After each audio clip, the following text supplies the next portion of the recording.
नमस्कार दोस्तों, स्वागत है आपका हमारे YouTube चैनल पे।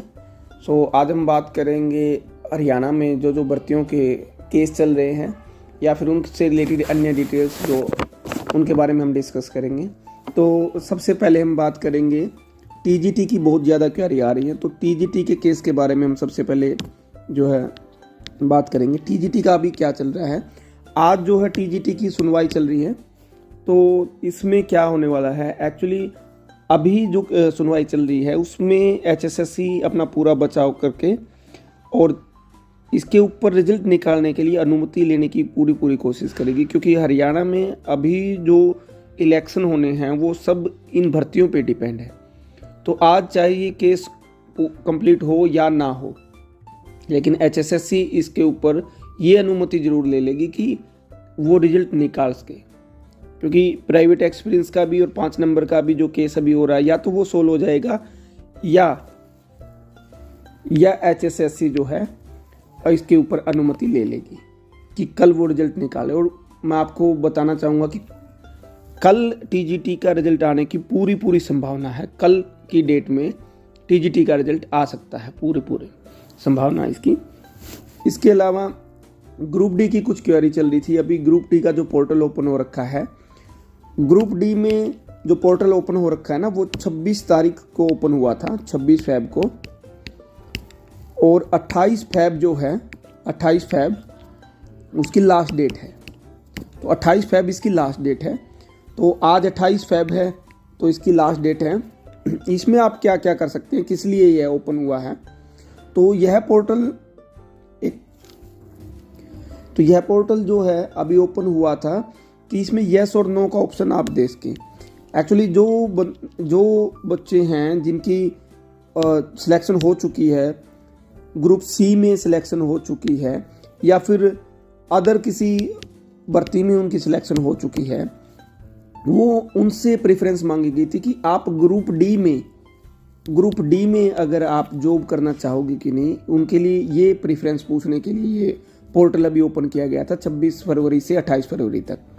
लेकिन कल जो नया नोटिस आया है HSSC की तरफ से, जो न्यू नोटिस आया है, उसके अंदर ऐसा बोला गया है कि अभी आप यस और नो के लिए यह पोर्टल ओपन न करें, क्योंकि इसके लिए बाद में अलग से समय दे दिया जाएगा। ठीक है, सेपरेटली इसके लिए समय दे दिया जाएगा। अभी आपको क्या करना है, अगर उसमें कोई ऐसी दिक्कत है कि आपको कुछ चेंज करना है, लेकिन सिर्फ 4 ही ऑप्शन दिए गए उसमें चेंज करने के। मैं आपको बता देता हूँ क्या क्या उसमें आप चेंज कर सकते हैं। अभी अगर आप पोर्टल को ओपन करते हैं तो वो 4 चीज़ें आप चेंज करने के लिए आप ओपन करें। जैसे कि अगर किसी की DOB में गड़बड़ है, तो एक तो आप DOB में चेंज कर सकते हैं, डेट ऑफ बर्थ में।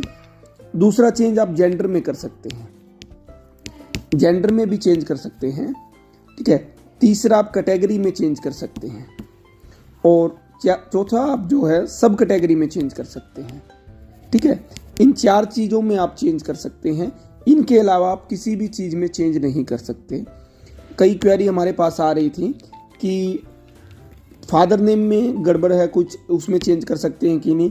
फादर नेम में कोई भी चेंज नहीं होगा, या खुद के नाम में कोई चेंज हो उसमें भी कोई चेंज नहीं होगा।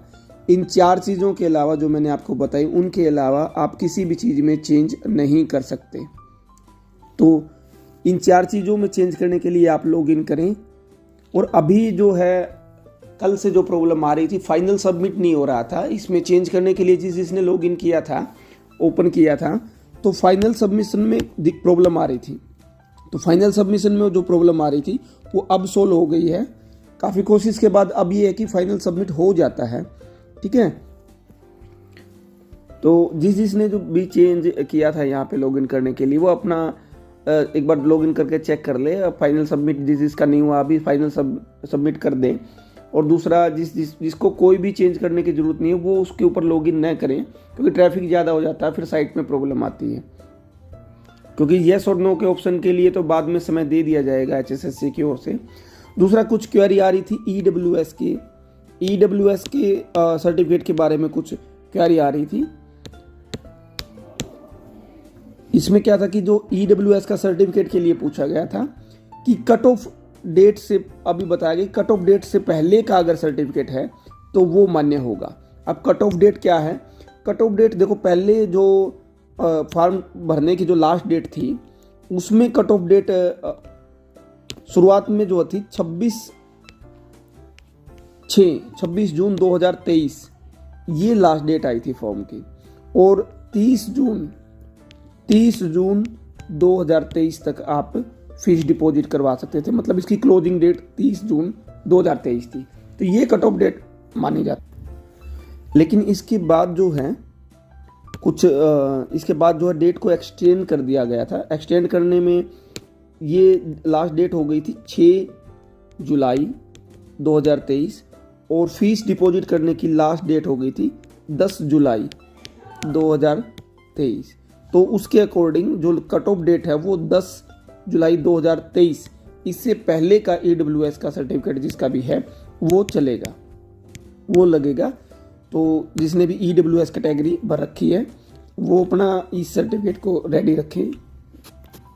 इसके अलावा कुछ ये भी क्वेरी आ रही कि मेरी जो फॉर्म भरने में और पूरे प्रोसेस में इसमें जनरल कैटेगरी रही है, तो जनरल कैटेगरी रही है, अभी मैं EWS में जा सकता हूँ कि नहीं, जर्नल से EWS में जा सकता हूँ कि नहीं। तो इनके लिए अभी आपको मैं एक मैसेज मैं आपको दिखाता हूँ। किसी यूट्यूबर ने जो है मैसेज किया था हमारे चेयरमैन साहब को, तो उनका जो रिप्लाई आया था मैं एक बार आपको वो दिखा देता हूँ।